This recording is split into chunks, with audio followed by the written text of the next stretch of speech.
Opposition, Kemi Badenoch. Thank you, Mr. Speaker. The Prime Minister tried to avoid scrutiny on the Mandelson files by releasing the documents immediately after Prime Minister's questions last week. So let me ask him now. Did the Prime Minister personally speak to Peter Mandelson about his relationship with the convicted paedophile Jeffrey Epstein before appointing him as our ambassador to Washington? Yes. Prime Minister. Mr. Speaker, let me start where I must. This was my mistake in making the appointment, and I've apologised to the victims of Epstein. I do so again. The government is complying with the humble address in full, but we are also continuing to support the police in their investigation. The matter of process was looked at by the independent adviser on ministerial standards. It's clear the appointment process wasn't strong enough, and that's why I've already strengthened it. But it was my mistake, Mr. Speaker, and I've apologised for it. She should follow suit and apologise for a gross error of judgment in calling for the UK to join the war in Iran without thinking through the consequences. Mr. Speaker, I know he doesn't want to talk about the documents he tried to bury last week. He's going to try and talk about anything else, but he's not going to get away with it. I asked him a question he did not answer. We know the Prime Minister was warned about the risk of appointing Peter Mandelson. This is not about the process. He knew that Mandelson stayed in Epstein's house after Epstein had been convicted for child prostitution. He knew that, so I will ask him again. Did he speak to Peter Mandelson about this before the appointment, yes or no? Yes. Prime Minister. Mr. Speaker, I've already made clear that he was asked questions and gave untruthful replies. The government is complying with the humble address. The process has been set out. The independent adviser has looked at it, and he said, quote, the relevant process for a political appointee was followed. Now, obviously, this is a question of my judgment, but what about her judgment? She wanted to rush into a war with Iran without thinking it through. At the weekend, Mr. Speaker, three weeks in, she said, oh, there isn't a clear plan behind the US strikes in Iran.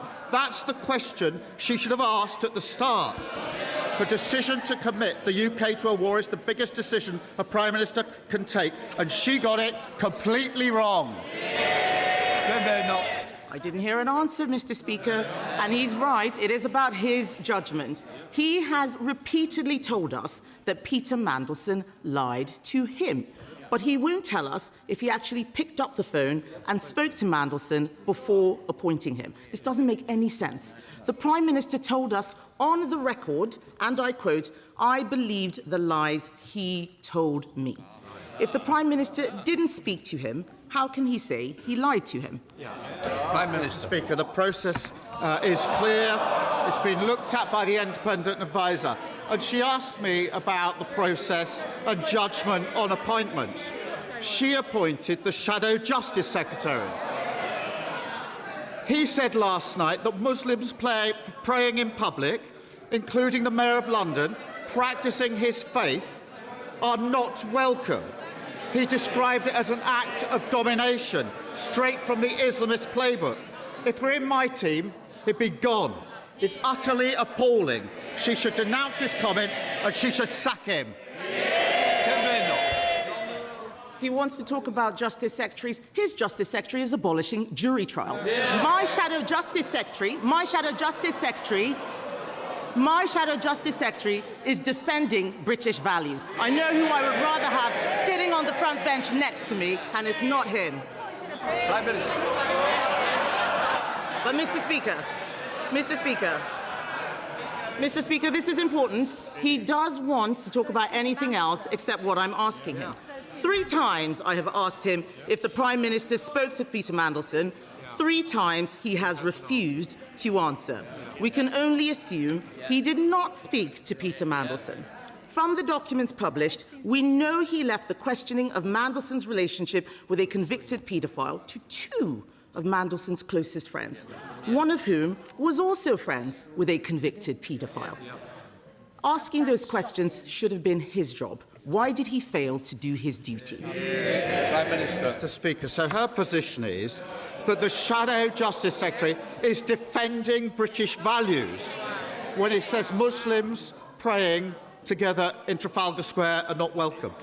Mr. Speaker, even Tommy Robinson, I can hardly believe I'm saying this, has said today that if the Shadow Justice Secretary had made these hateful comments 2 years ago, the Conservative Party would have kicked him out.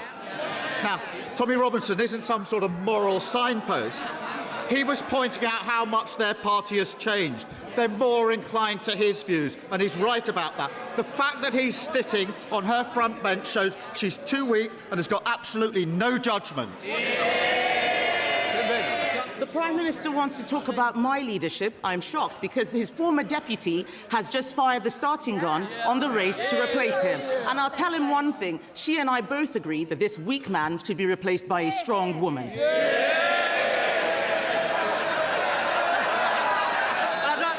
But I'm not finished, Mr. Speaker.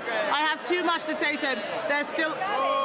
There is still a lot to ask. There is still a lot to ask about the Mandelson files. There's still a lot to ask. The Prime Minister knew that Mandelson had kept up a relationship with Jeffrey Epstein. The documents released also show he'd been warned about appointing Mandelson. He claims he was lied to. Mandelson had twice been fired for dishonesty.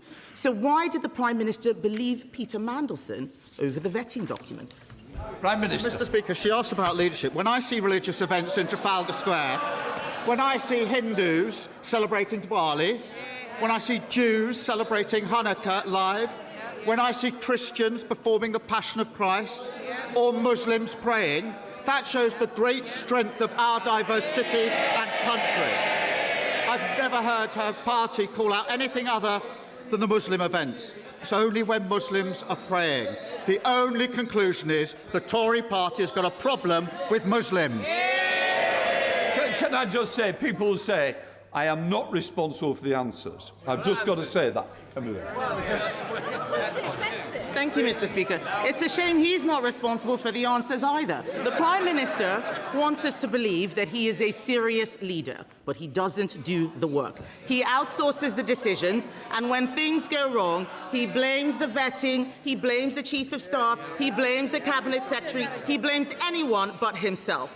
This Prime Minister appointed Peter Mandelson, but didn't bother to ask the questions.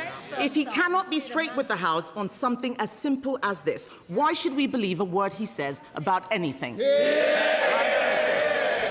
She talks about doesn't do it. 3 weeks ago, she said we should rush into war.